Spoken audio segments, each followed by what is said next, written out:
Thank you, Maureen.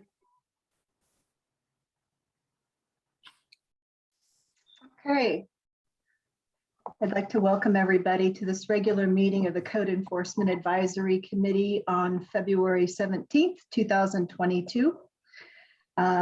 If members, let's go ahead and do a roll call, please, Maureen. Okay. Chair Bowden, Here.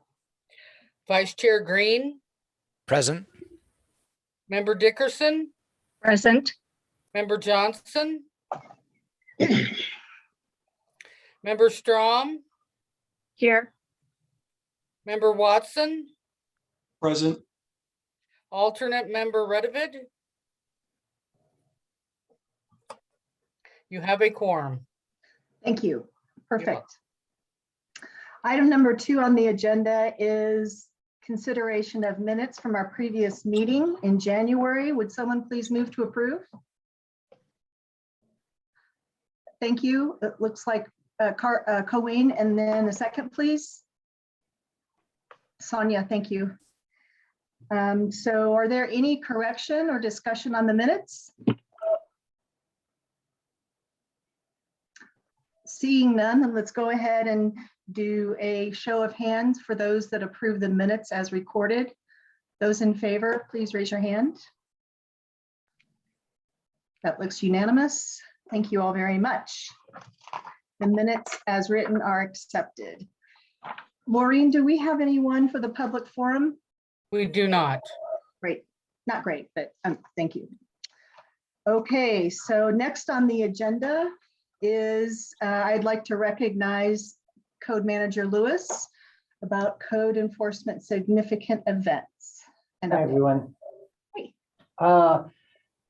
So I apologize that I hope, did everybody get the documents I forwarded to you? Yes. Okay, perfect. One of the items was just more of an information for you all because you were asking questions relating to changes to the upcoming health department. This was more of an informational handout for you so that you all understand what the next steps are and what's going to be happening moving forward. Did anybody have any questions about that? Again, I'm only as informed as what I've been told so far. I don't have any special insight knowledge other than my professional opinion that this is going to be a huge benefit for the county and for the city. Which document are we talking about? It's in an email that was sent to us on February 10th, I believe.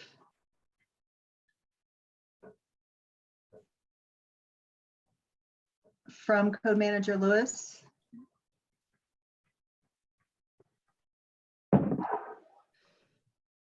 Yes, February 10th at 12:05 p.m.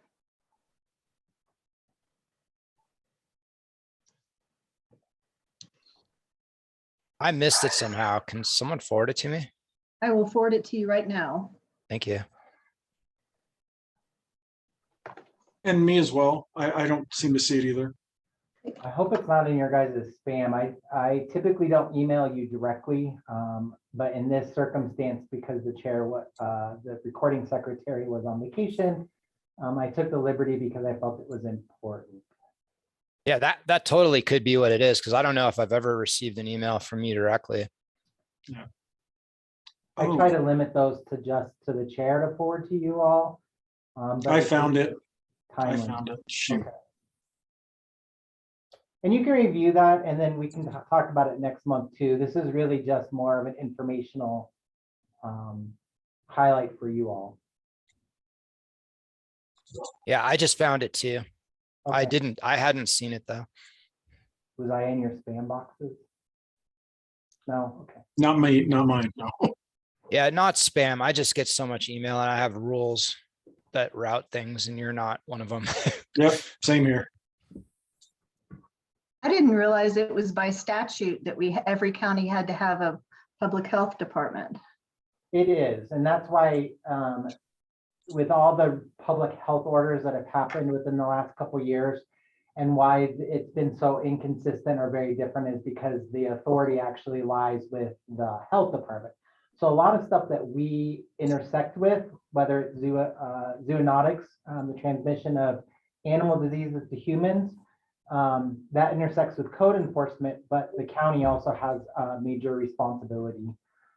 Same with different kinds of foodborne illnesses, health and safety issues, rodent issues, those all intersect between code enforcement and the health department.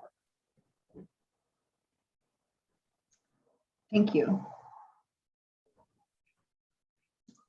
Nobody has any questions about that. The biggest bulk of what I sent you, and I know that Member Watson and Member Green would have been interested in reviewing this, are our annual reports and statistics, which encompasses a considerable amount of data broken down in the last 3-year increments. And so this is what the city manager has asked that I prepare for council annually, and has asked that moving forward, we do this on a quarterly basis. And so you all will be receiving a specific quarterly report versus the cumbersome sheet that I had given you before, because it became too confusing for too many people to present just the raw data versus extrapolating it and putting it together in a more identifiable, especially with trends, way.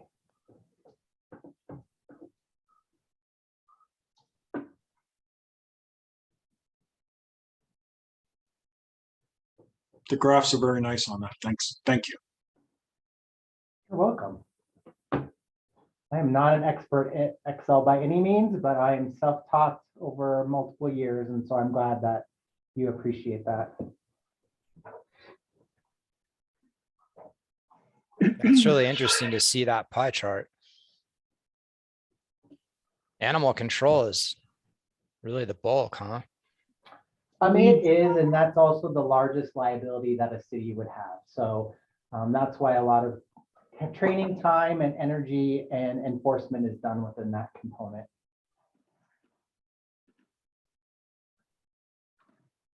Dave, was there anything that jumped out to you in these reports? There was one.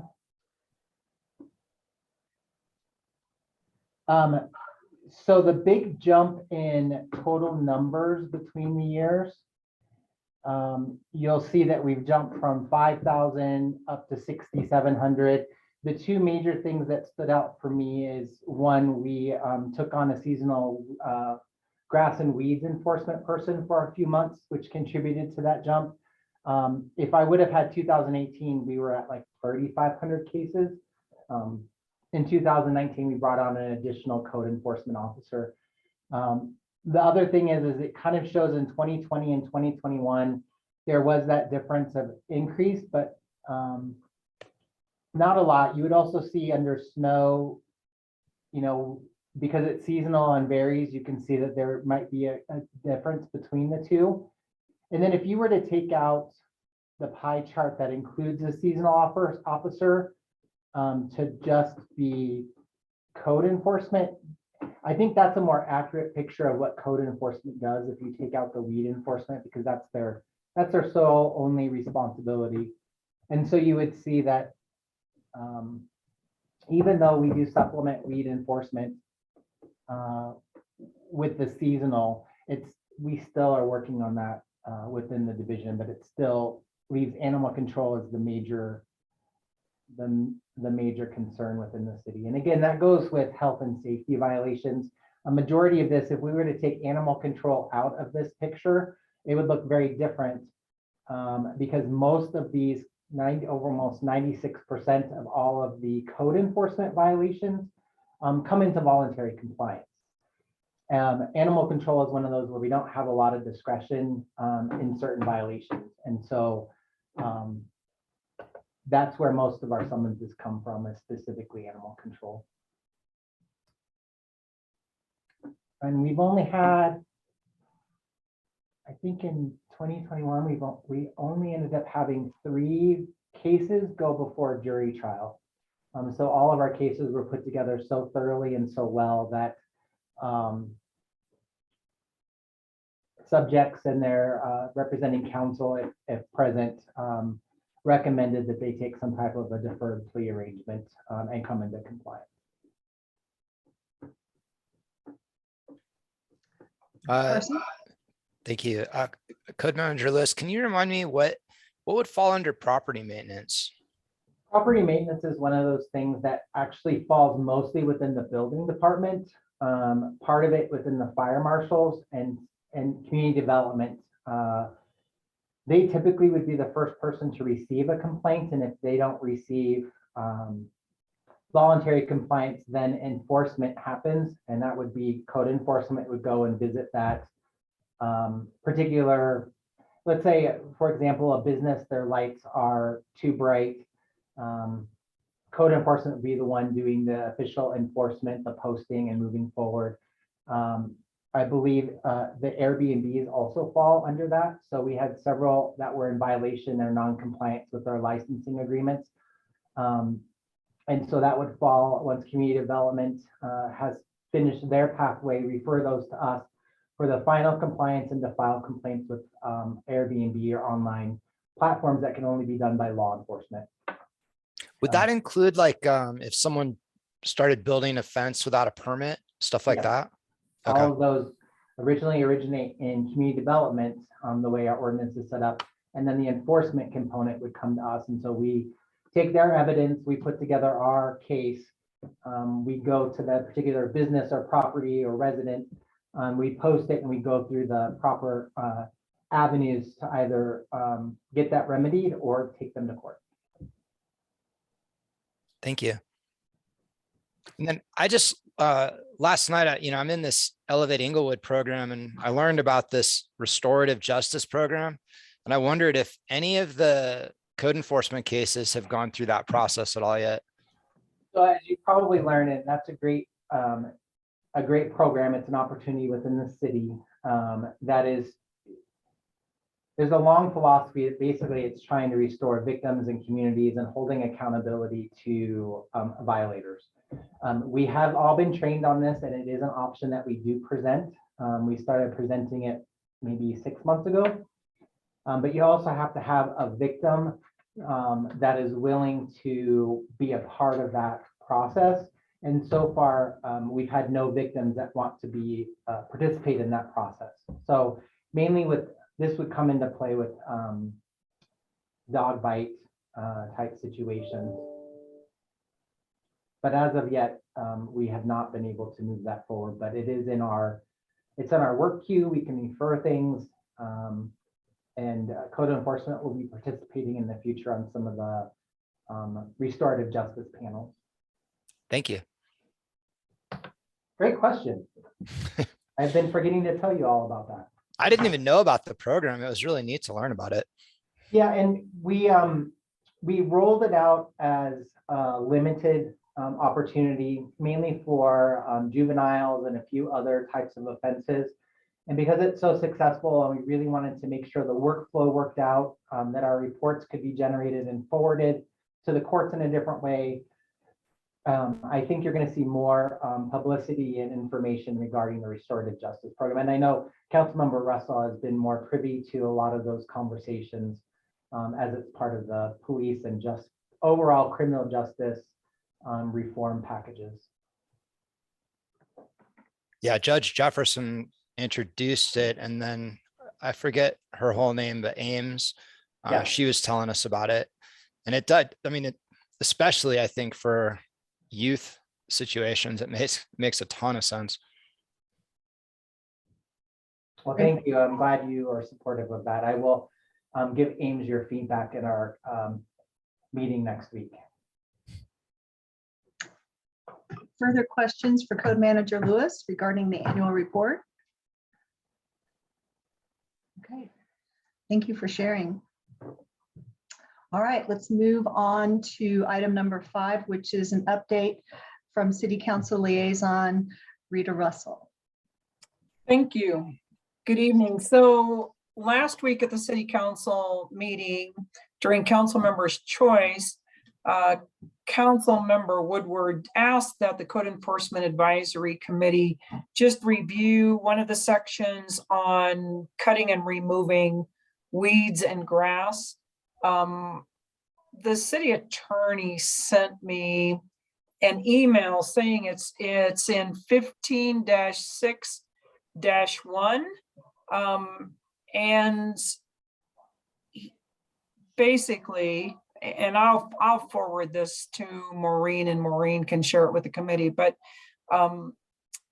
this is, it says every occupant and or owner of real property shall cut or cause to be cut all weeds or grasses over 6 inches in height growing thereon, and shall remove or cause the removal of said weeds or grass to a site authorized for such disposal. And I mean, apparently there was a place where weeds were growing through the snow. So the city attorney suggested, she just put, he noted that weeds in excess of 6 inches aren't growing this time of year, so code enforcement may not be able to take action.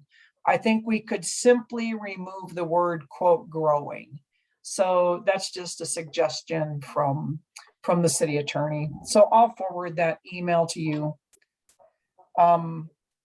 And as far as I know, I mean, we're working on, well, we're not working on this yet, but it's being worked on, is the Title 16 update. And there are some updates on that. There's some updates, and Carson probably could talk about this more, about the single hauler trash. There is a interview or survey questions out there.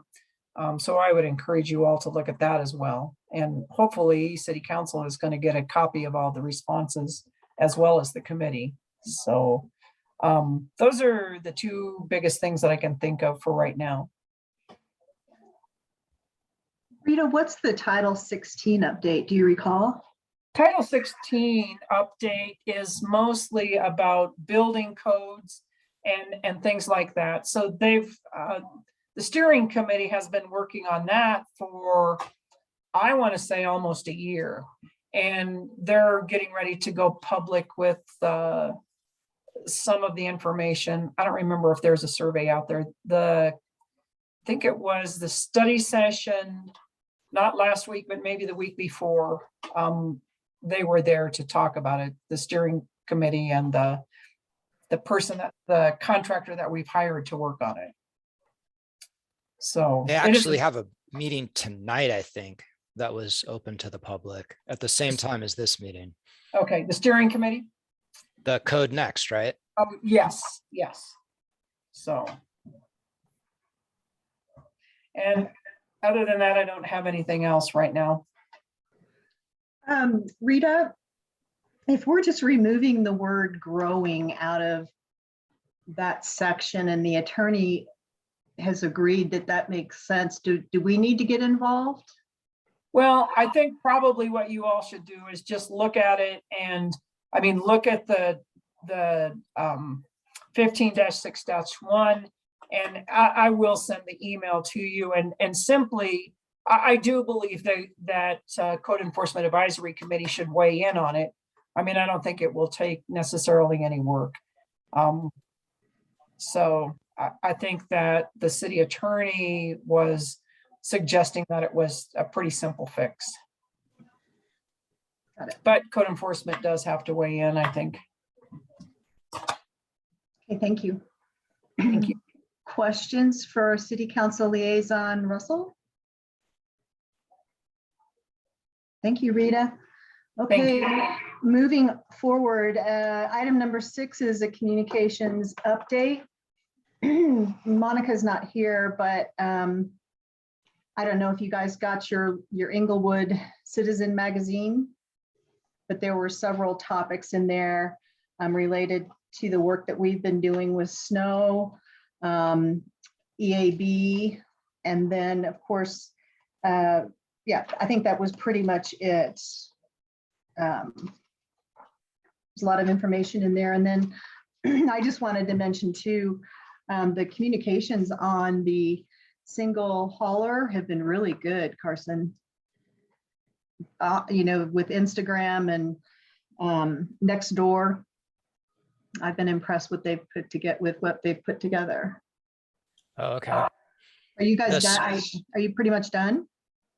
I mean, we know because we put together an RFP based on input from citizens that had a set of terms that are based on what citizens wanted. We put that out. 2 proposals came back, neither of which satisfied those terms. One rejected alley service and the other rejected large item pickup and allowing anyone to opt out. And then we put out this survey that just went out. So we're gathering feedback from citizens based on, the fact that the proposals we received don't satisfy the requirements that were identified from citizens, and to get more information about what citizens currently pay, what their current services are, et cetera. So we can take that into account, and then we'll be meeting to process that data and then make a recommendation to City Council as to how to move forward. Thank you. Colleen? Oh, yeah, I thought I was muted. I have a question about the article on ash trees in EAB. It starts out that we have an estimate of 22,500 ash trees. I think that is grossly exaggerated, and I think it underscores the need for us to have an inventory of some nature. When I was going through all of this to put the matrix together, most of the cities publicized how many trees they had in the city, and they estimated it. We're one of the smallest cities in land area, and the largest city doesn't even have 14,000 ash trees. A couple of years ago, the city attorney said there are 9,000 single-family homes in Inglewood, and that's where the bulk of our private trees are. If we just assumed rather rashly that most places have 4 trees on their property, and a lot of places, even in my neighborhood, they don't have any trees. But if you assume 4 per property, that would be 36,000 total trees in the city. And most of the cities estimate that ash trees only make up maybe 15% of the total trees. So that would leave us with about 3,600 or 4,000 trees. And ash trees are not the predominant species. Cottonwood and Siberian elms seem to be.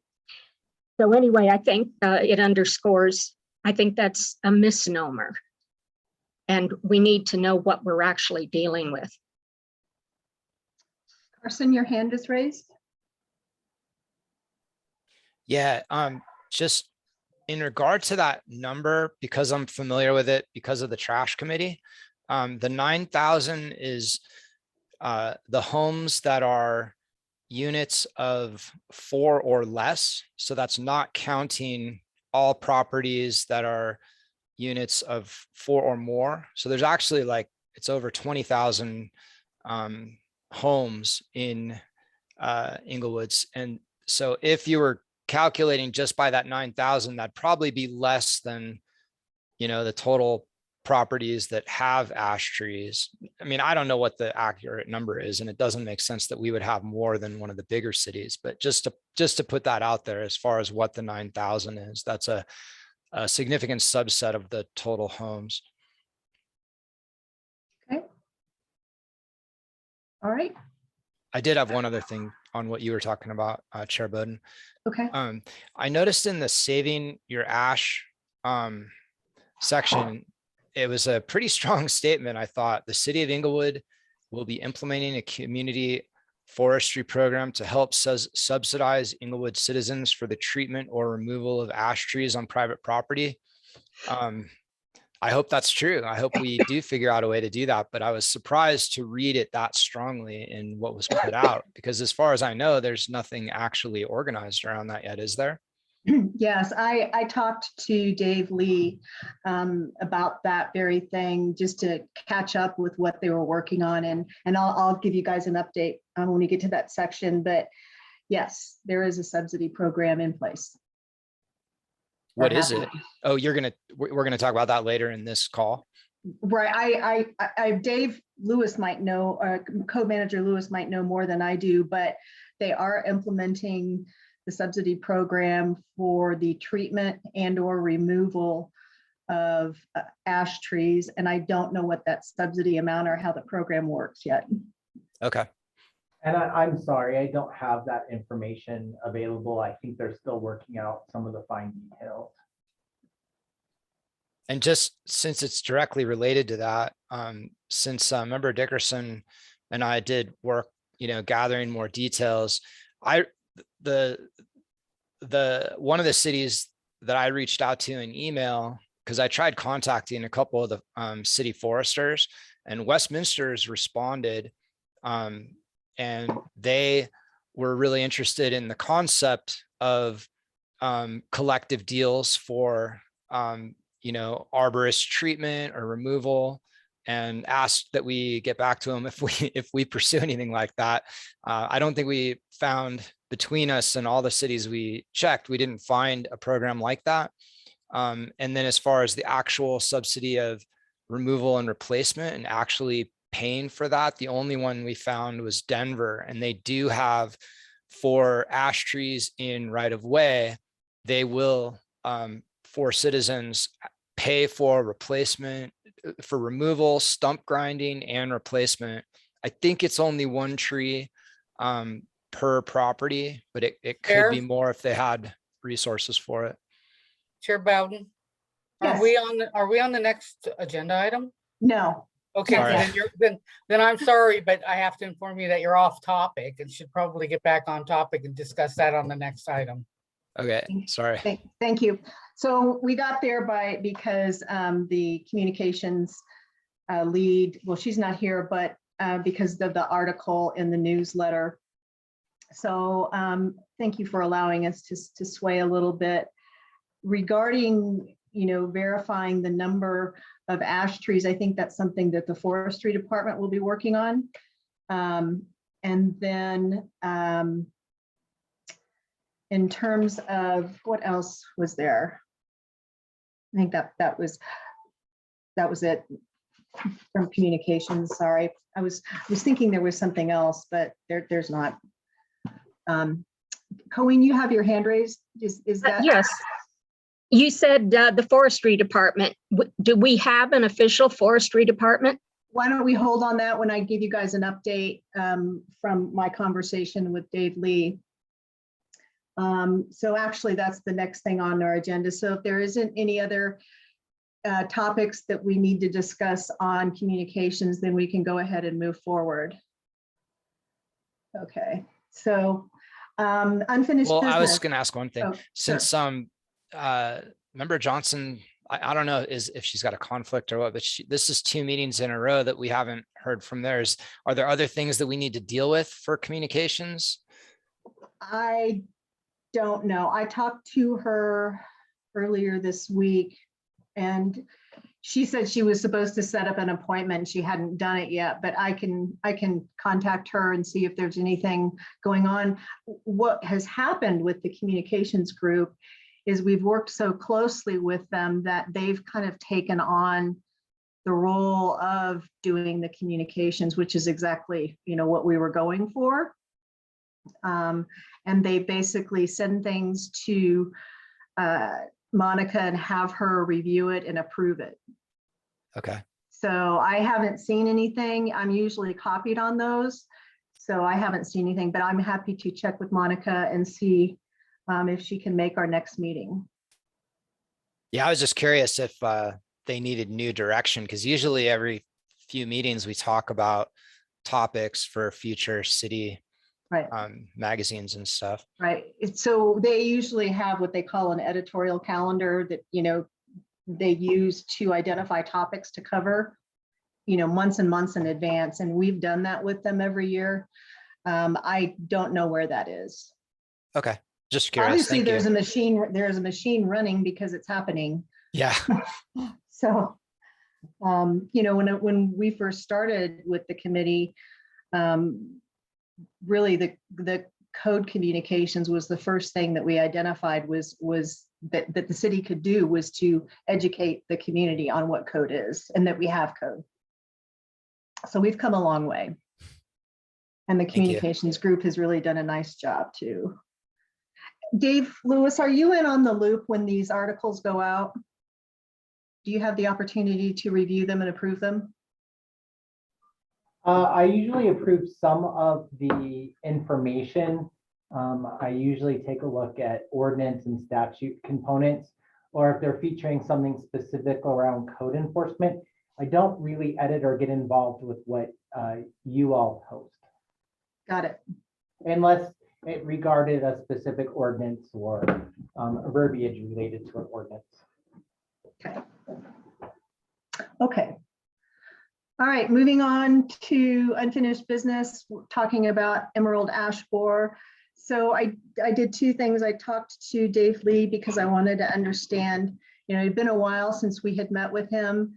And, as we move forward, the city's been doing several things regarding Emerald Ash Borer, and I wanted to make sure we were up to date. So the first thing we talked about was they are hiring an assistant city forester that will work with Dave. And they're getting ready to start interviews right now. Now, whether that is the creation of a department, I don't know. I didn't ask him. He just filled me in that they are going down that route, and that person will be responsible for managing the subsidy process. So he was excited about that. Then we talked about the subsidy. We didn't get into specifics because I just wanted to know if that was indeed the case, and how that was going to work out. And he said that they were working on it right now. And then the third thing, I wrote it down and my notes are upstairs. Can you guys hold on a second? I need to go grab my notes. I left them on the table. I'll be right back.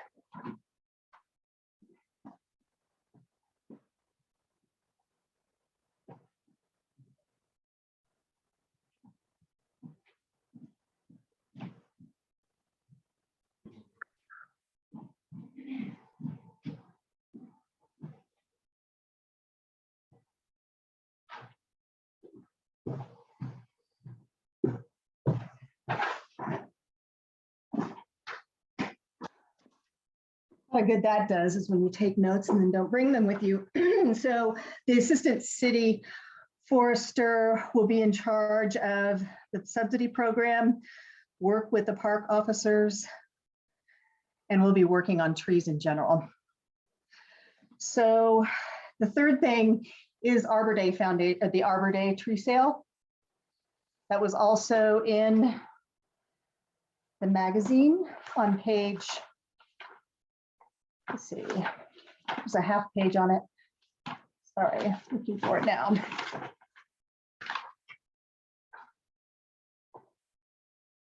So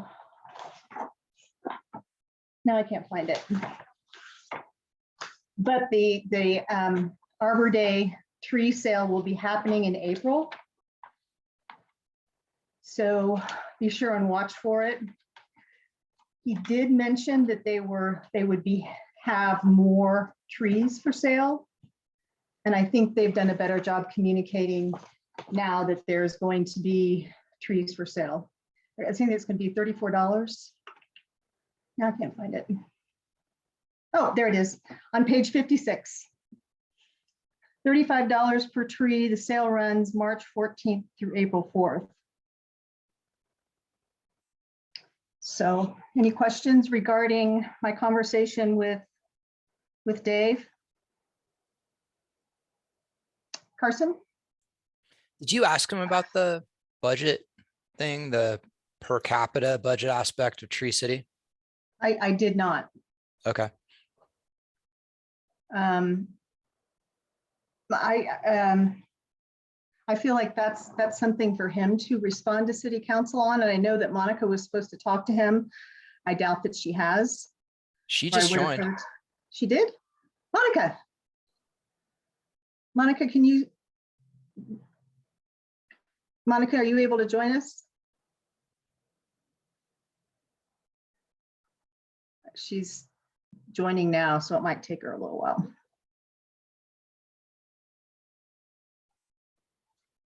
Monica, can you hear us?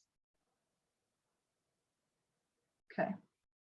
When we do get her online, we can circle back with her and ask her that question. And then the second person I talked to was the city attorney on the code changes that we recommended back in September. And the answer that I got was that they are working on them. And I think Dave Lewis, they have supervisor, code manager Lewis, they have been working with you on those changes, and we should hear something soon. Dave? Sorry, not quick enough with the buttons. I don't have an update. I apologize.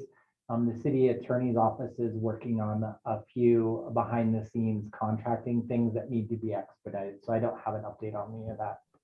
Okay, I just wanted to make sure that there, that there was progress being made, and we're getting ready to send our final information to city council.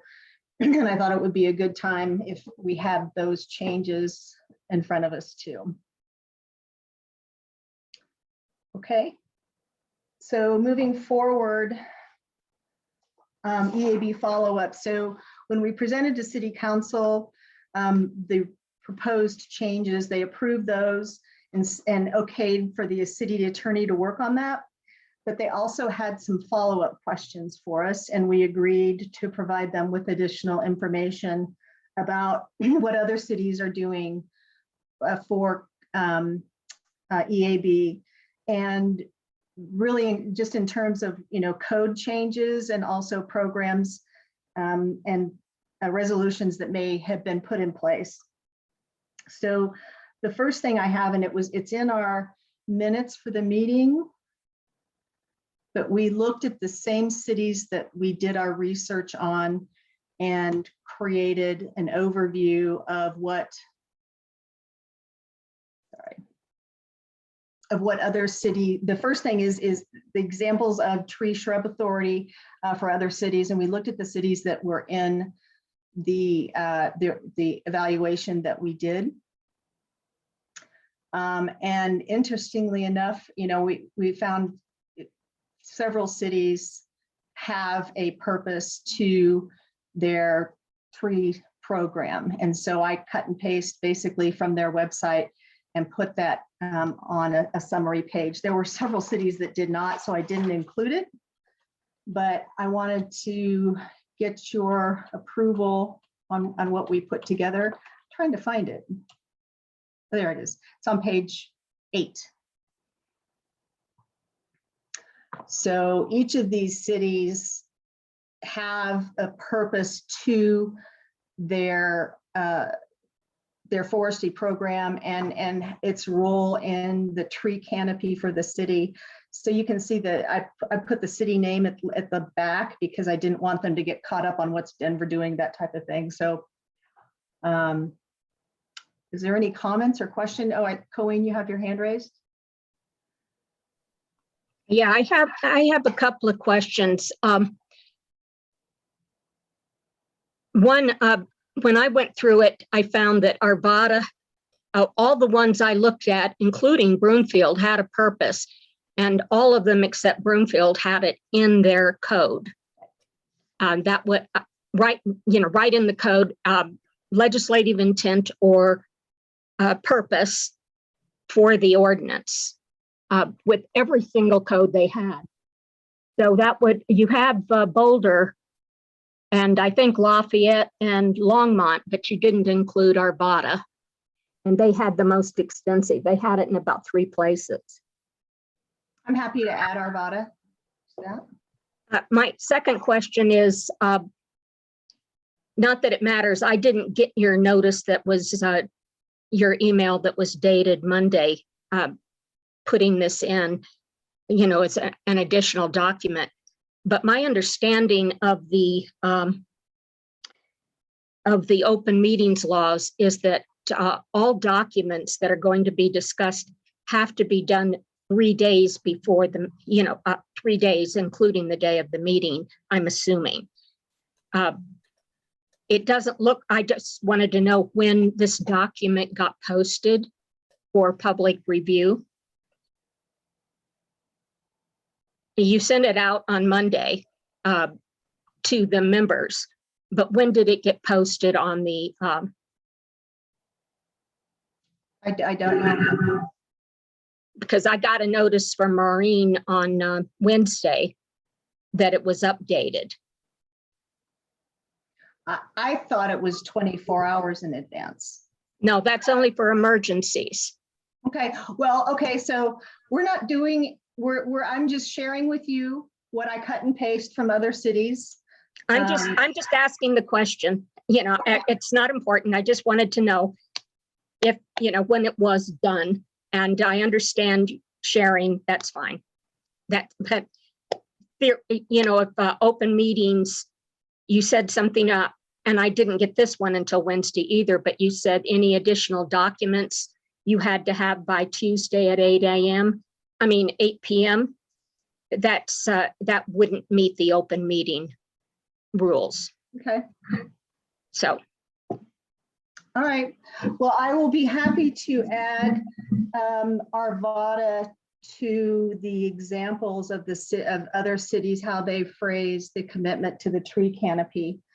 And that really was all that exercise was about. The other 3 documents that we had were examples of subsidies and other programs, and a matrix of other cities' tree and shrub codes.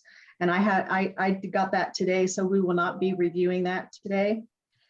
We already have the tree designation requirements, and I enclosed our proposal on programs and resolutions, and that's something that I wanted to have the committee go back and review, because so many of the things that we identified are actually happening already. So, which is great. But I think we ought to go back and review those proposals.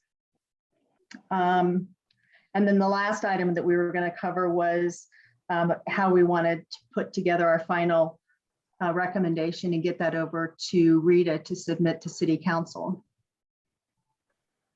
So, Colleen, your hand is raised.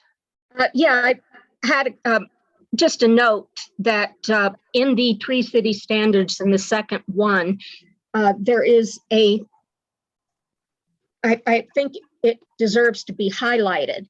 A key section of a qualifying ordinance is one that establishes the authority, tree board or forestry department or both, and gives them the responsibility for public tree care. I'd like you to highlight that. I believe it was one of our recommendations that an authority be established in the, but if it wasn't, I think we should update that particular, but highlighting that will make it more apparent that they do need to establish an authority in the code to be in, have a qualifying ordinance. So it is not our job to review the city's compliance with Tree City Standards. That's not it. The council simply requested what those standards were, and we collected those and we're sending them on. It is not up to us to evaluate. I wasn't asking you to evaluate. I was asking for highlight it. I'm not going to highlight it. The Tree City Standards are the Tree City Standards, and if the City Council has a question and wants to talk with the City Forestry Department, which is Dave and whoever he hires, then they can, but it is not up to us to make that connection. Carson, your hand is raised. Yeah, I was just gonna say, I really like the purposes you got. You must have gotten those from a variety of locations then, because some some of them I didn't, like, I know that I scrutinized the code for Denver and Westminster and didn't find those in either of the code. They must be from like the websites. If I found something on their website, I pulled it. Yeah, that makes sense. And then I just wanted to apologize that we didn't get the tree matrix done in time to have it included in the agenda and for review today, but we did, that is sent to you, and I think everything is in it, so. for What we when- can do for is, next time. yeah, we can put that in the meeting minutes so that everybody has it in advance. Now, I know there was a lot of work done, so I appreciate that effort, and it's okay that we don't have it today. We'll survive. We certainly have enough to talk about.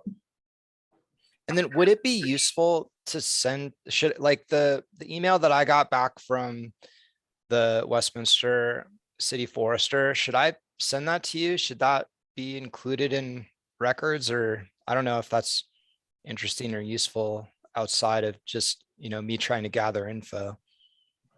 What did his email say? I mean, He was just really helpful.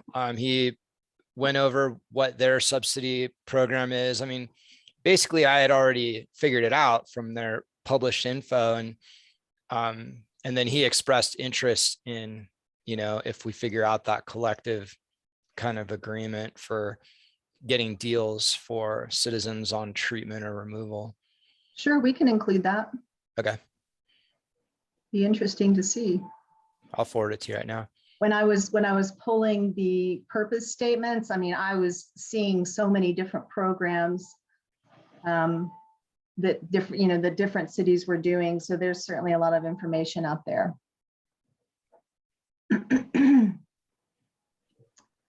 Colleen? Yeah, as I was going through them, I printed out some of the website that had information to back up what was on the matrix. And I even printed out some of the tree codes for the different ones so that we'd have it. I don't know if it'd be of any use to anybody, but I thought it was helpful to me to be able to look at this and then try to simplify it to put it into the matrix. Okay. All right. And then just real directly on that, we also included a lot of links in the matrix directly to like the various lists and programs, et cetera. Okay. I haven't had a chance to look at it, so we'll get that out to the committee so we can see that in March.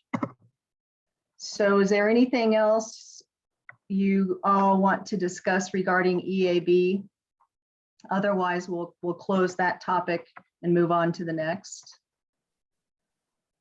Carson? The one other thing is,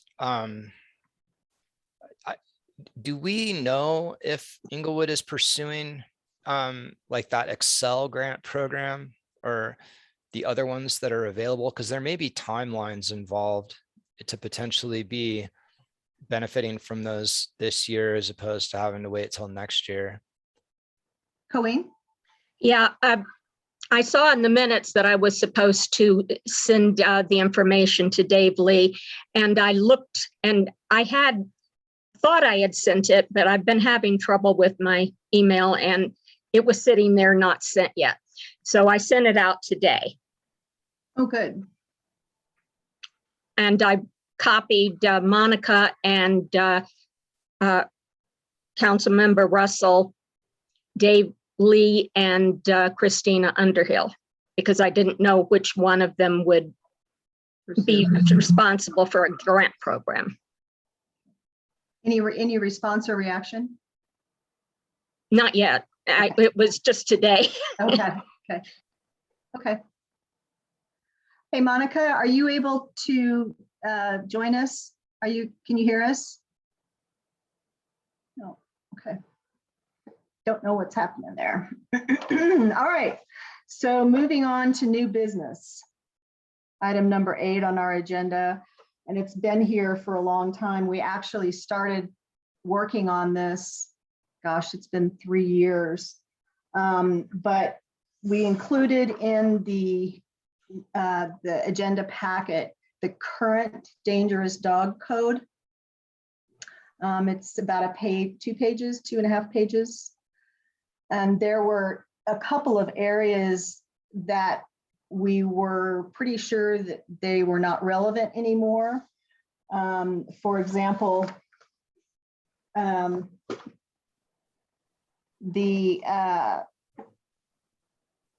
let's see, the muzzle, we thought maybe the muzzle should be implemented on the first offense. The signage requirement was a question. And then some type of harness or leash to, visually identify and notify anyone around them that it's a dangerous dog. And I thought, Dave, Lewis, I'm going to put you on the spot here. We want to see what is different than actual practice than what the code says. So I think the only conversation that we had previously was regarding the tag that's issued. The city has never issued a tag, and we considered the microchip. Quite a bit of the requirements that you're speaking of would not fall to the code enforcement division, because those are sentencing rules that are imposed by the municipal judge. So like we would issue a violation for dangerous dog behavior, but a lot of what is involved in that really comes down to the adjudication process through the court. Okay. So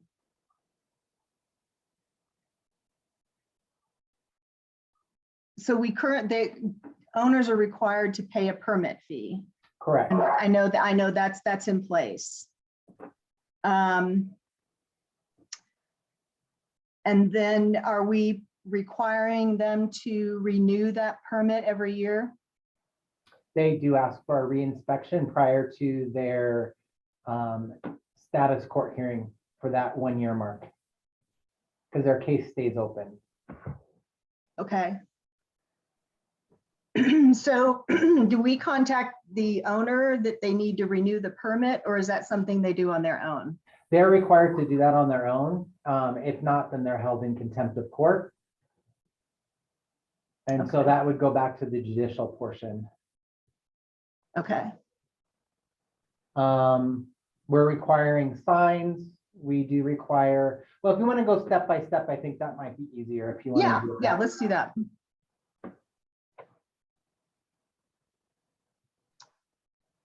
So do you want to just go line by line under item H, conditions for keeping an animal classified as dangerous? Yes. Okay. Do you want to put that up? Maybe share your Yeah. screen so everyone can see it and read along, so I don't have to read it all. You bet. My eyes are a little tired after getting in really early this morning. Okay. Can everyone, excuse me, can everyone see this? So we're looking at A, section A.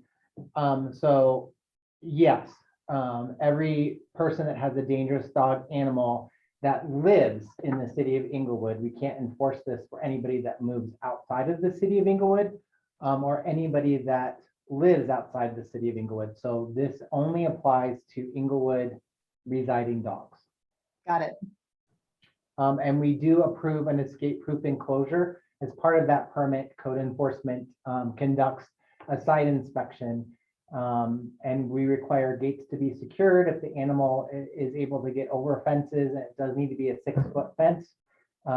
If they're able to get out or the fence doesn't meet, then they are required to have a fully enclosed type of pen within that location. And we mainly run into this when we have specific homes that may be rented or budgetary constraints where they're not able to conform with proper fencing. Where is the fence mentioned? It says approval of an escape-proof enclosure. in A, it's the very last sentence. It says. said Oh, got permit- it. Okay, right there. Okay. Do But they have any- we don't say anywhere it has to be 6 feet tall, though. No, but it's gate proof. It's very typical for animals not to be able to jump over a 6-foot fence. There are a few breeds, like some huskies and a few other animals, that have the ability to jump and then get their feet in and then jump again. But this is a rare occurrence. And in those cases, if we do have that type of a situation, we do ask that they do a fully enclosed top and bottom portion. Okay. So I And know we have a dangerous dog in our neighborhood, and she did put a fence up, but the fence is only 3 or 4 feet tall. yeah, and it doesn't say 6 feet. We look into the totality of the circumstances, the type of dog, what the dog is capable of doing, if it can jump that. And so we look at the totality. We do recommend for a majority of animals. I'm not saying for a Chihuahua or a few others of the smaller breeds, a 6-foot fence. Okay. Thank you. Those are great questions. Any questions about A? Okay, Yeah, I Um, did yes, real quick. So that means that since you're doing it on a per situation basis, you actually, someone will go out and inspect it and like take into account whether it looks like the dog could get out or not. we do. We evaluate the whole circumstance where we are required to look at all the fencing, any possible ways that the animal could escape. We make sure that it's a healthy and safe environment that the animal can be in. And we have failed. We've allowed them to correct the issues in our recommendations, and we make those recommendations to the court and take pictures and document that. And then they have to pay a reinspection fee. You know, just because you pay a permit fee, just like with the fire marshals are building, if you fail to meet the expectations, then the city charges an additional fee for us to go back out and do that service. Okay, thank you. On section B, only one dangerous dog may live on a permit, and that's correct, that we are enforcing that. Section C, they do keep, we haven't had any of these issues. We do follow those, and we do random inspections. But we don't issue permit tags. That was gonna say, the next portion is dangerous animal permit tag, which we don't issue because they have been proven to be ineffective in a variety of forums. And just seeing a red tag on an animal up close or far away is not gonna do it. There's no reasonable standard for doing that. And this Okay. has not been practiced from the historical person who's worked here the longest for 22 years. In her 22 years, they've never issued that tag.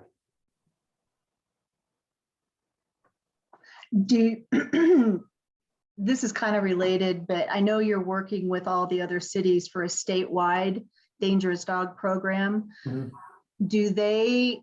Do all the other cities have some type of identifier on? Every city is very different. Most of them are pretty consistent. The statewide dangerous dog portion of that is really trying to put together a statewide registry. Because right now, each municipality keeps their own registry, and we can't share that information. So it's really, if a dog offends here and lives in another city, they're now on a registry, and so then they'll be required to register with that city. And so that's the hope of the state. Okay, okay. Do you think it's important to have some type of tag on the dog or some type of identifier that it, I mean, do you think that we should remove that piece? So because this is something that we do not currently do, I would recommend that you all decide what would be best. I don't think a tag is appropriate.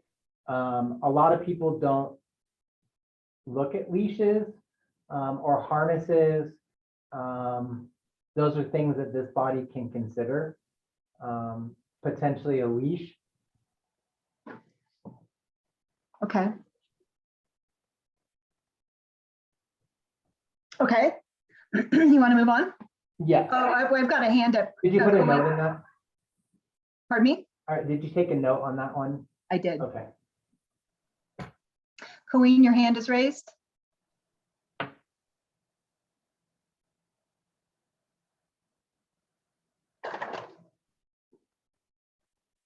Cool. I thought I had. If they're not going to enforce it and it isn't being enforced, I think it probably should be removed. In my personal opinion, a muzzle is an indication to me that the dog is dangerous. And court will go by what our rules are. If they have the opportunity to enforce, to order something, it should be in our rules, because they do. Right now, they only do it for a muzzle for a second offense. Personally, I think we need a muzzle for the first offense. And if we make that change in the ordinance, that muzzle is an indication that the dog is dangerous and people will avoid a dog with a muzzle. But my personal opinion is, and generally, I believe this is supported, there should not be anything in code that isn't going to be enforced or hasn't been enforced. Okay. Dave, do you want to continue on? Sure. D is standard practice for 18 years or older. We don't have it that I'm aware of, anybody that resides in the city of Inglewood that's under 18 and emancipated. So that would be a one-off, very rare circumstance. Okay. The court may require proof of liability coverage. Typically, the court does ask that they present some type of homeowners or renters insurance. And again, it says may, it's not required. It is a strict liability state, so victims can recuperate any types. First off, victims can recuperate any type of civil damages through a homeowner or renter's insurance. But typically, we ask for that in restitution as part of the court case. So if somebody had any out of pocket, and this is not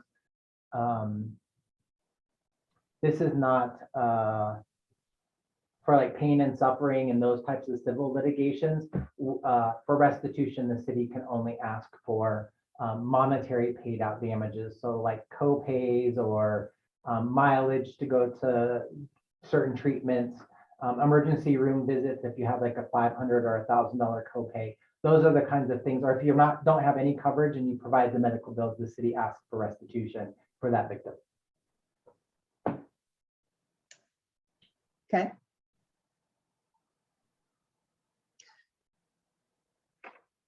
We do require animals to be spayed or neutered. That is part of the permit process. We do verify that with their veterinarian. We did have one case this last year where the gentleman said they bred the animal and he wasn't going to refuse to comply with this, and it was ordered and executed. So that is currently. Was what? It was, sorry. They did follow through and have the animal. Got it. Okay. It's no longer intact. Got it.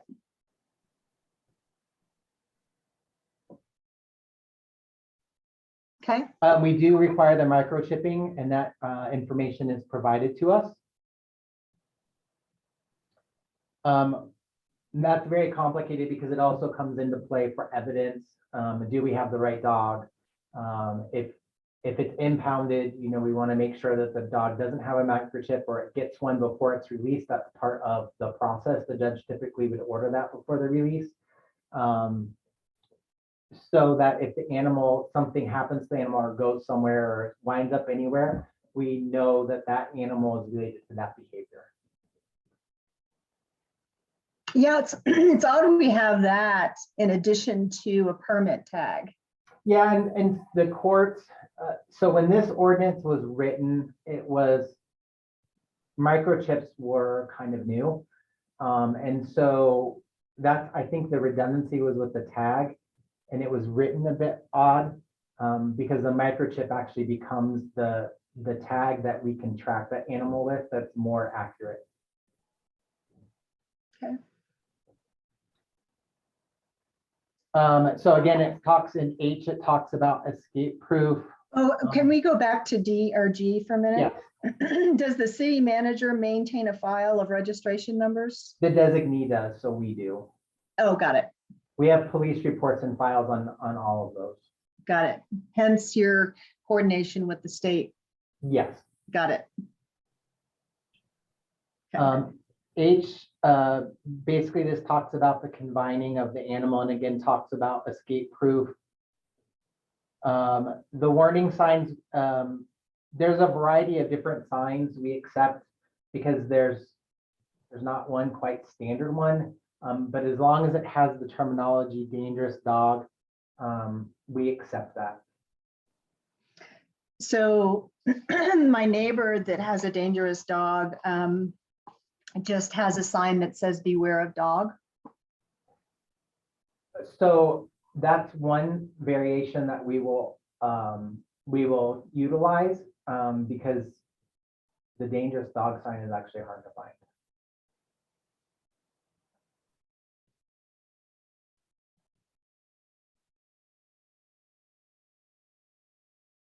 So maybe we need to clarify that a little bit. I mean, Yeah, you can clarify that. It just needs to have some type of signage that would warn the general public if they were entering into that location that there is a liability and that they need to watch out for their safety.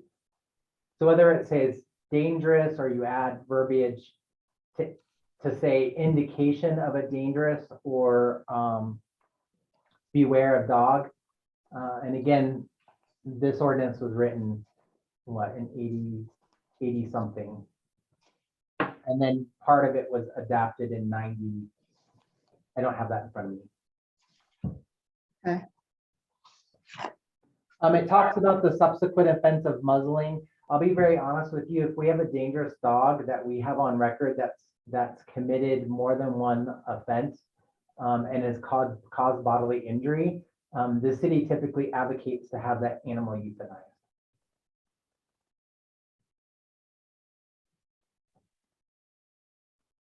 oh. So would you recommend having the wording a little more specifics regarding that? I know that this body has requested that dangerous dogs be required to have muzzles, and maybe that is an indication of being dangerous. That would be up to you all if that's language that you would recommend. Well, I mean, for the second offense, if you actually advocate for euthanization, should we put that in there that at the city's discretion? I would not. Okay. It would go through the courts? Yes, so And then we the actually judge- have a formal hearing, and it's part of the other process that's involved in here regarding the destruction of an animal. That's a whole nother process. Okay. Okay. Thank you. You're welcome. I specifically talks about the city manager and the designee, if the animal gets loose, stolen, large, any of these variety of things, and to notify us. I think the one portion that it should probably state is that they're required to notify us if they're moving outside the city and where they're moving. Although it's gonna, part of it would be unable to potentially enforce why they're still living in the city of Inglewood if they're planning on moving.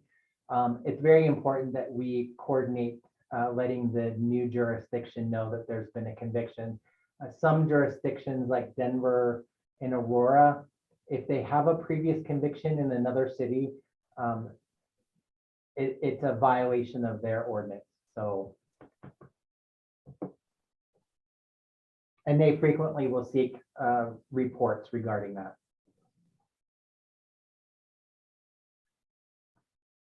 So where do we state, oh, we state that in G, right?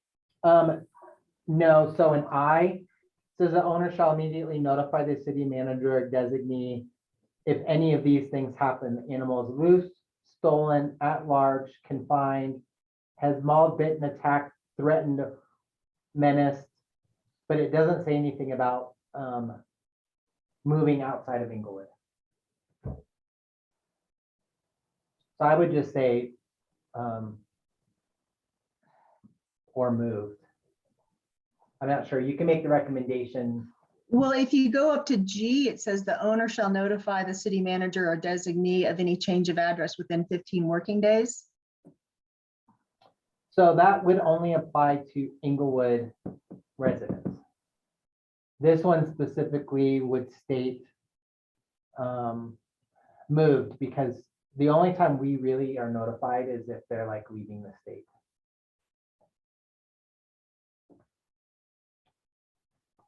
Okay. But Does it- anyone else have questions on that? I can't see everybody, so I don't know if your hand is raised. I can only see 3 people. Okay. Okay. Oh, and on the flip side, you said that one of the cities, if you move into one of the other cities and you have a dog that's been deemed dangerous, and they won't let the dangerous dog come into their city. Do we have the same rule? We do not, because we don't require licensing of animals. Got it. So we're not able to verify that as part of the Right. licensing process for Denver and Aurora. They're required to fill out an application, and part of that is asking about behaviors or adjudications as being dangerous. Got it. Okay. Okay. And where did I leave off? That's it for J. that section. Was there anything else that you wanted to cover in that? Oh, the declass. Do you want to go through the declassification or? So that's not something, we can go through it just to talk about process, but again, that most of that lies within the within the Okay. courts. So one, animals that have been classified, it talks about 1 year and 2 year and the requirements required as part of that, and the court Got it. sets those up. Got it. They do require training, and they are required to provide proof of that. That's currently happening. And they're required to provide proof of any additional conditions that may have been ordered by the court. And those conditions could be anything from the owner also attending some type of an animal related behavior class or any other orders that's the most common that the judge may impose on that particular party. Okay. And then it talks about euthanasia. And then it talks about the immediate destruction. Okay. And then any questions about that? No. I can't see anyone if they've raised their hand. Does anyone have their hands up? Okay. Thank you. I had a question about timing in terms of how quickly things happen. Is there a kind of a timeline when these things happen? So if an animal bite occurs, and we impound the animal, we're required to have that hearing within 10 business days. Typically, it's the next Wednesday. That's when all advisements happen. And we would have a hearing to determine if the animal can be released and under what conditions it can be released. Is that only if the dog bites a person? No, so we use the standard of serious bodily injury. We don't impound animals that may have just broken the skin, or we really look at the totality of the circumstances and what took place. And so we would impound that animal. Typically, impounded animals, I would say 90% of the time, a majority of the time, during the impound hearing, the judge will set specific restrictions to include compliance with the dangerous dog permit before it will be released without a plea. And then the animal is typically released back to the owner. It's kind of the one strike rule within the municipal court. So should we include that here, that if, for serious bodily injury, that the animal will be impounded and will go before the court within 10 business days? No, because that's already spelled out in other areas and definitions. Okay. All right. And then it goes in specifically to the destruction hearing and what the city and the city prosecutor has to do to move forward to ensure public safety and recommend the destruction. I don't think I've ever had a case, or the code division has ever had a case, where if the city is recommending euthanasia, and those are taken very serious. Expert witnesses are called in about behaviors, and veterinarians, as well as the code officers, and we really state our case. And to my knowledge, I don't believe any of the euthanasia requests have been denied. Which leads me to believe that process works. Okay. So I see Coen, your hand is raised. I do see you.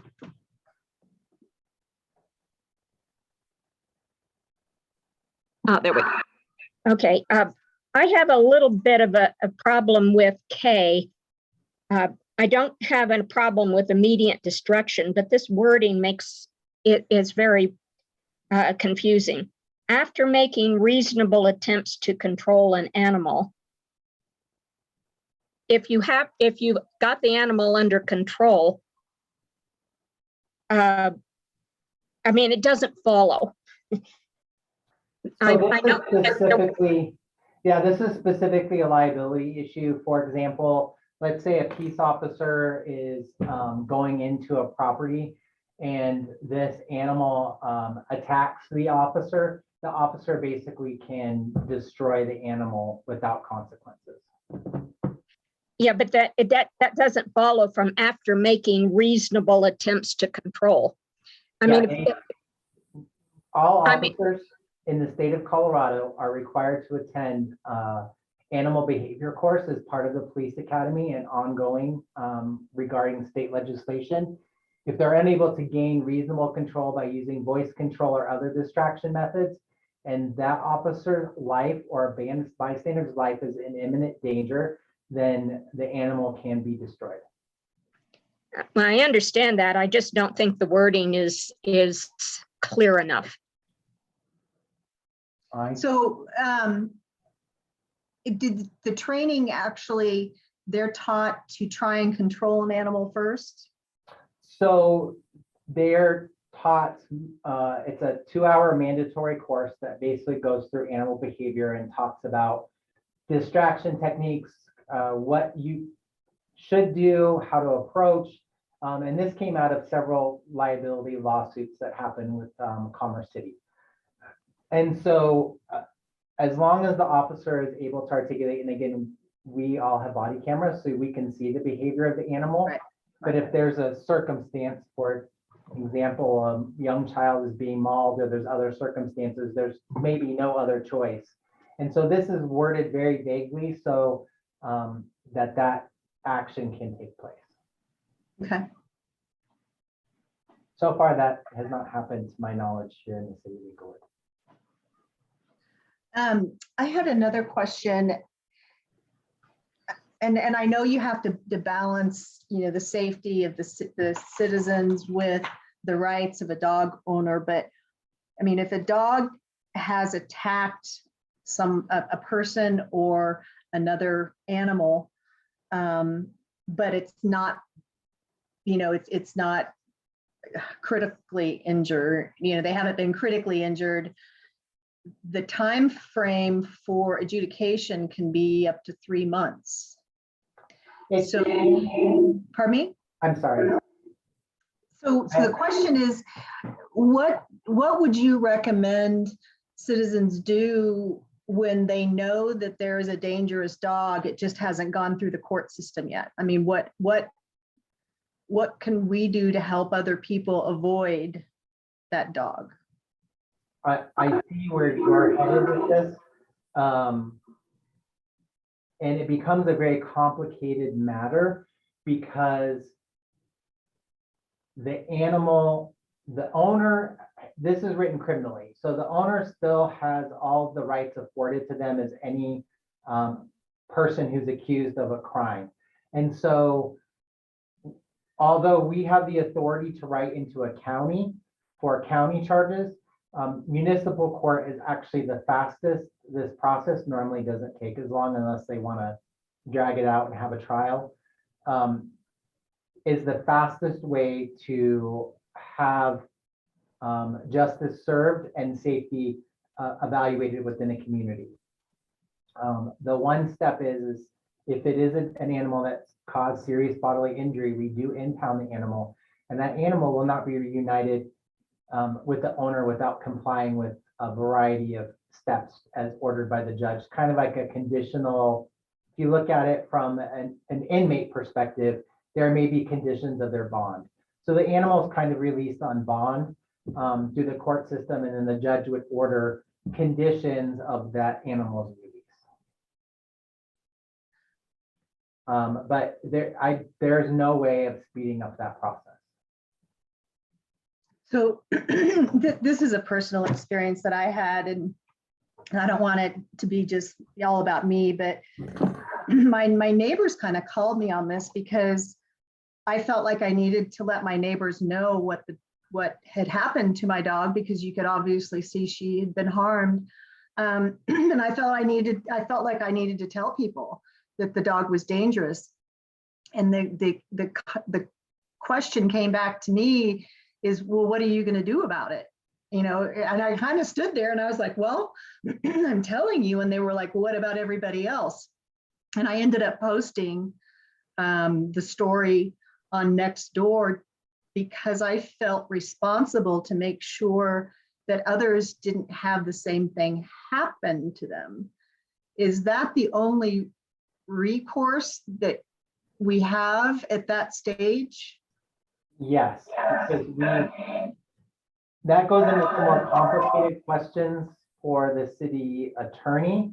But there's some victims' rights concerns, but there's also some offender rights that are afforded to them. And so the city can't brand someone or require them in certain steps. Like we can't publicize that information. Yeah, okay. Because it's an ongoing open case in the judicial system. It causes some concerns. Okay. Residents are always welcome. Any resident can voice their opinions or concerns in any form that they feel possible. And so what you did is completely within your realm to notify people. And this case has been adjudicated, so I'm able to talk about it with your permission. Yes. So this particular case is a weird one. And this is what we run into part of the time when it comes to animals who offend or show violent or dangerous behaviors. Is there inevitably, and in this case, when Chair Bowden came forward and reported this and also posted on Nextdoor, the codes division received additional information related to the animal of behaviors that would be considered dangerous. However, nobody filed a police report or a code enforcement report or any documentation related to past offenses by that animal. And so the city can only consider that moment because no previous allegations were made. Got it. And so that's why it's very important. And we tell people this happens a lot in dog parks, in some of the off-leash areas where the animal owners come to some type of an agreement or exchange of information and don't report the animal behavior. And then 2 weeks later, we'll get a phone call saying, we agreed to pay for each other's medical expenses and not report this. Well, now this person isn't paying for my bills. And so then it's become, we can document the case, but it's become too late because you've entered into a civil agreement to pay this together. And so we'll take a report, but we're not able to take action because the two of them, just like a car crash, Right. agreed to exchange information and handle it themselves. And that's why I always say, no matter what, you need to report a dog bite. And in my case, I mean, obviously I'm on the council, so I knew what I was supposed to do, but the vet didn't know I was, and she wanted to make sure that I knew I needed to report it. So they must know that this is a problem. So if an animal is brought into any veterinary clinic and they are presented with an animal bite, whether it is done by wildlife or by another animal, they are required under law, by state law, to report that to the health department, and the health department refers those directly to us if the person has not indicated that a police report has been filed. Got it. Yeah. Robert, you've had your hand raised. I'm sorry. You have a question? So, yeah, no, it's fine. This is furthering on to what I was going to ask anyway. And I need to start by saying I am not the neighbor of Chair Bowden here, but I was going to go in the opposite direction. And what if you have a vindictive neighbor who doesn't like your dog or doesn't like that he barked during their party or something, and tries to file a report that they attacked them or something? How is the dog and the dog owner protected against just plain vindictiveness of some people? That's a great question, Robert. You need to understand that when we approach any kind of a case, whether it's a code enforcement violation or animals, we really do scrutinize more detailed. We need to not only have written witness statements, but we also require some type of evidence that would support that claim. It's just like with any type of crime. We can't just accuse someone of a violation or issue a violation to them without having, and this is constitutional law, without having a victim who's willing to come forward to identify, this is my attacker, this is the dog, this is the owner. Here's the vet bill that shows my dog was attacked. It supports, and we get all that information. It supports the animal bite. I might have ring video to show you or pictures. And then all of those things, the totality of the case is recommended and forwarded to the city prosecutor for review. Okay, thank you. Thank you, Dave. Code Manager Lewis, for walking us through all of that. So to summarize, I see a couple of opportunities here. Number one, we probably need to adjust, what is that, 5C, to remove the permit tag. I see a need to have the dog visually identified as a dangerous dog, and whether that be through a muzzle or a leash or something that warns others that this dog is not a dangerous dog. So And then the third thing is the muzzle and whether or not we wait to the second offense or they get a muzzle on the first offense.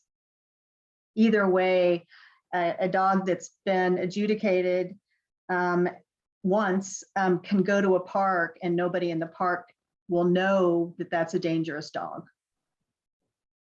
So there should be some visual identification. And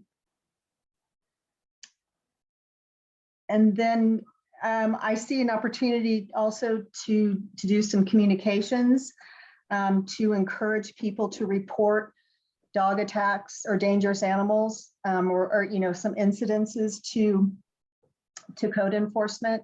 And you know, just use the opportunity to explain why it's good to report, not bad to report. And I will tell you, people don't want to be reported. My neighbor won't talk to me anymore, but oh, okay. Is there any other opportunities for changes or concerns that you see, Sonia?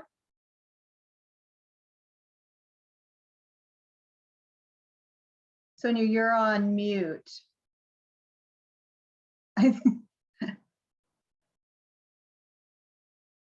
I'll give her a second. Maybe her cat stepped on her keyboard. I don't know if you guys have noticed her cat before. Hi there, you're on mute.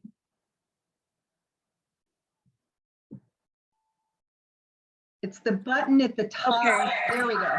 There we go. Mine was on the bottom. Sorry, I had just what you were saying about people need to like step forward. I had a terrible neighbor. This is probably 15 years ago, who let his dog bite children that would come by. And all the kids were afraid to go to court against this man. He would use an extended leash, let his chow mix dog run after the kids when they would walk by him. He did it on purpose. He was nuts. And finally, one day he did it to my husband. And this is after he'd already bit 2 neighbor kids. And we took him to court, and the court said we were allowed to decide at the time, because this was 15 years ago. And we decided that he was no longer allowed to walk his dog. His wife could walk the dog, but he could not. And then that worked because then no one else was getting bitten. But the important thing was that people were too afraid to, people called the police, but none of the children wanted to go to court. All the kids felt like they'd be traumatized to have to face this man. And then the sad thing was, after 4 years, he moves to Denver. And what does his dog do as soon as he changes a different city? The dog bites another kid. But it was good that we had a little constraint on him for a while, because he knew he was being watched. And the police knew, and code enforcement knew that he was a violator, that he was just not a good person. Wow. Well, hopefully the state program that Dave, you're working on. No, that's true. That's Fantastic. true. Yeah, but it's just an example. There are some screwed up people. And I was happy to find out like 4 years ago he died. So I was like, oh, thank God, no more. Yeah. But still, it was sad that it took so many times before the dog actually before anything happened, especially when it comes to kids. So Yeah. maybe we can I think- have like something in there, like a victim's advocate, like the victims don't have to talk to anyone in court, but they can sign a document and say, yes, this did happen. Yeah, I wasn't required to go to court I didn't have to do anything other than to write a report on what happened and provide pictures. So I think Oh, they've taken that's care of good. that. Yeah. That's good. Now, understand Julie's case was a bit different when it came down to the court process because that person ended up pleading guilty. The victim will never have to go to court unless it goes to trial. And then the victim will have to testify. There's very few exceptions within even state law regarding victims testifying, and that typically applies to certain types of offenses and certain types of violations involving children.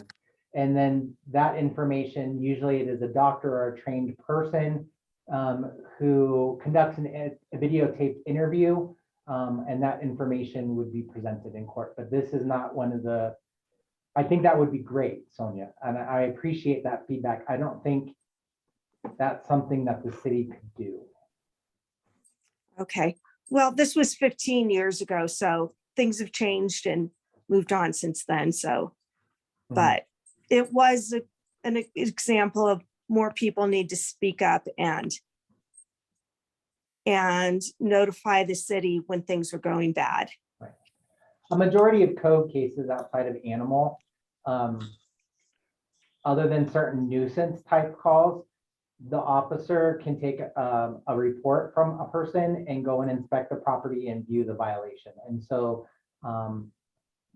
therefore that they're not really a victim unless it has to deal with different types of noises or other types of specific nuisances that the officer can't be, we're not the witness to. And I would say 90% is the officer's initiation or observation. But thank you. Thank you for So now, listening. go ahead. Sorry, Sonia. Oh, I said, thank you for listening. Oh. So you guys are now fully versed on our dangerous animal code. And we've had a really good conversation. I highlighted the areas that we could discuss and look into more, and I'll put those in the minutes. And then I just would like the committee members to think about this, and if there's anything else, we will talk about it at our next meeting. But if you think of something else, you know, put yourself in the victim's position and what you think would be helpful, and then also put yourself in the dog owner's position in terms of, you know, what kind of rights they're afforded, and make sure that we cover that too. May I take one more moment? Yes, please. So I just wanted to highlight some of the training and things that we go through, specifically when it comes to victims, because I think that's what all of you are really considering the most in this scenario. We do really work closely as much as possible with the victims and taking an empathetic approach and providing resources when available, especially if they have some emotional concerns related to what took place. We do have the All Health Network that can reach out and provide additional resources free of cost to victims. That's something that's new to code enforcement. And we really do have courses that allow us to speak to victims in a more empathetic and compassionate manner, rather than approaching it from a very sterile approach that used to be utilized widely within the law enforcement community. And so we really do want to respect what our victims have encountered, the trauma that they might have.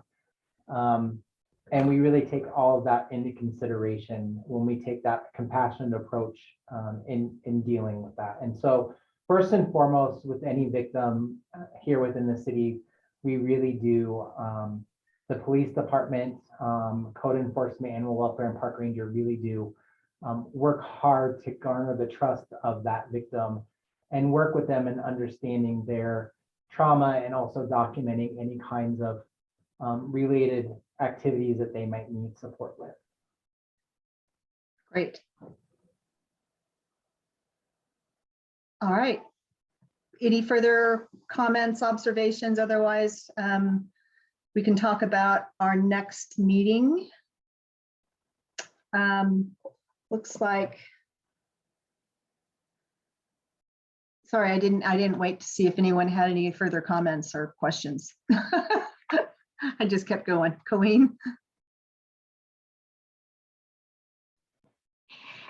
Yeah, I'm very glad that you're taking the steps you are, Manager Lewis, on dangerous dogs and dogs in general, because my experience before you came on board was very negative about code enforcement and animal attacks, because I was attacked. One of my neighbors and I were attacked together by dogs that had gotten out. And no matter how much evidence we presented, they just kept getting away with letting the dogs run wild and attacking people and other dogs. And finally, they dug under a fence and went out and attacked my next door neighbor and ripped his leg apart. That got solved right away because there was a problem. He got money back for what he had to go through, and the dogs were euthanized. But it took like 4 years, and none of my concerns or anybody else's were taken into account. So I'm very glad you're doing what you're doing. Thank Me you. too. Thank you so much for that feedback. And I remember that case because that was right when I was coming on board and what was happening with that. And I know you're giving me the credit, but I can't take all of the credit. To make this department work and this division work, it's not just me and my show, it's the teamwork approach. But I really have to give credit to the leadership and the steering of City Council and the forethought to make sure that we are highly trained, that we find qualified applicants that are going to fit within the standards of our community, that we're setting safe policies regarding animals or any code enforcement, and you all play a big part in those policies and those standards, and giving us the opportunity to have staff where we needed staff based off of on data that was presented. And so I really have to say thank you to Councilmember Russell for holding us accountable, making us transparent, and really being an advocate for better policy and improving the way code enforcement has worked. There's been a huge learning curve for me, and over the last, getting ready to start my 7th year, it has allowed me to grow as a manager, and it's allowed this division to become one of the premier agencies within the state of Colorado. People look to Inglewood and what we're doing, technology, training, certifications, and it really is a collaboration from everyone, including this body. So thank you. I appreciate your dedication to this committee and your willingness to fill us in on your processes and procedures and being honest with what you think. So I really appreciate it, Dave. We've come a long way in 6 years. We have. Okay, so any other comments, questions, observations? Otherwise, we'll go ahead and talk about our next meeting. It looks like March 17th is the next day, or I'm sorry, March 16th is the next day. How are you on your Thursdays or your Wednesdays, Carson? I think that would be the last one that would be a conflict. So if we could, if we could do the 17th or the 15th, I could do either of those. I don't know if that works for everyone else, but I think that's the 16th is one of the last Elevate Inglewood sessions. Well, I'm looking at the date, and it's St. Patrick's Day, the 17th. Oh, it's the 17th is St. Patrick's Day. Okay. I don't have any plans, but others may. What if we just go into the next week, and that way we can resume with our Wednesdays? And that would be The Wednesday, 23rd. the 23rd. Does that work Certainly for works everyone? me. Okay. Would you all be okay if I excuse myself from that day? I will be on vacation that week. Oh, you can call in. Well, I'll be in New Orleans, so that might be. Definitely call in. I'd probably add to the entertainment factor. You're going to be in New Orleans on St. Patty's Day? No, the week of the 23rd. Oh, sorry, the week of the 23rd. And then the week after that, I have a family function in California I need to attend. Topics for our next meeting, obviously we'll resume with EAB and hopefully put together a package that we can get to City Council. We'll talk about cutting and removing weeds and grasses, 15-6-1, and see if we agree with that modification. We'll talk about the dangerous animal code and see how we want to move forward on that. I'll also check in with Monica and have her give us an update on our communications plans for the year. And then we'll be voting in a new chair that day. So think about if you would be interested in being the chair, or if you have someone in mind that you think would be a good chair, we'll be looking for nominations. Colleen, your hand's raised? Yes, weren't we going to review the bylaws then also? I think we wanted to wait until we had the new chair in place. So if we vote the chair in next meeting, we could do it in April. Well, it could do it right after. I thought we were going to put it on the agenda for the chair to deal with that, so that the committee and the chair knew exactly how to move forward and with the bylaws. I thought that was the idea. It doesn't matter to me, but Yeah, I think let's do it in April, and whoever is voted in as chair can take it from there. Maureen, your hand is raised. Yes, it's vice chair as well to be elected. Oh, thank you. I forgot about that. Yes, I was only thinking about me. Madam Chair, would you consider holding the meeting on the 15th, a Tuesday? Would that be possible? Some of the stuff that's on your agenda, I think you may need some input from a code enforcement representative. And I'd really like to be available to answer those questions. It works for me. How about everybody else? Just nod your head or shake your head. No. Okay. 15th it is. That works for me. Thank you. Colleen. well, I think Carson was first, but real quickly, I just noticed some typos in some of the cities I did on the matrix, and I'd like to correct those with Carson. So Okay, we have plenty of time then. Just send me what you want corrected, and then Okay, I'll update it in that format and get it to Chair Bowden. all righty. Carson, you had your hand raised too?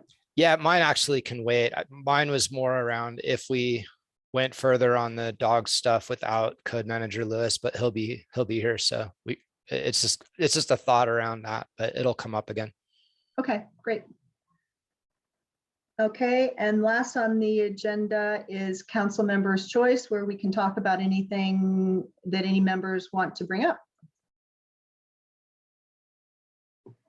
Okay, seeing none, then I'm going to go ahead. Well, I guess I'll just throw out my idea then, or my kind of question thought, because so with the visual identifier, like I see the value in having a visual identifier, and since it does, I'm with you all. If there's been an incident with a dog ending up being, a dangerous dog, especially due to a biting thing, that the muzzling ought to be after the first offense, I would support a change in that direction. And I wonder why the muzzle couldn't be combined with the visual identifier, like a red muzzle, or I don't know if that's even realistic or possible, but it could probably be procured, something that if a muzzle is a requirement, it seems like we could incorporate a visual aspect to the muzzle that could be the identifier, is just my thought. Yep. Especially if we make the first offense be the requirement for the muzzle. Sonia? Yes. You're Good, good. I'm not muted. I think I've been a lifetime dog walker, and a lot of people don't. I think it needs to be something big. I think it needs to be a service jacket or something, because a lot of people are, when they're walking with their dogs, they're not really paying attention. So I don't think most people would notice a muzzle until they were very close. So maybe a combination of a muzzle and then maybe a caution jacket or something, like bright yellow saying please give me space, something like that. Because most people don't pay attention, don't do anything. I had a very hyper reactive dog years ago, and the veterinarian's office was always saying, tie these yellow ribbons onto your dog leash. Nobody paid attention to that. Nobody even noticed it. I think a lot of people, and then I always kept him away from other dogs. We never went to the park. We always walked down like Broadway or streets where there weren't other dogs. We'd always cross the road with their other dogs coming. But I think a lot of people are very unaware of their surroundings until so I think something big and bright, like a neon yellow, like little service jacket saying, please give me my space. And then with the muzzle on top of it, I think would be good, because the average person walking their dog is in la la land. I resemble that remark. These are great ideas. So let's bring those forward to our next meeting and we'll get started on that. So at that, I'm going to adjourn today's call. Thank you all very much for your attention and your ideas. Thank you. Thank you.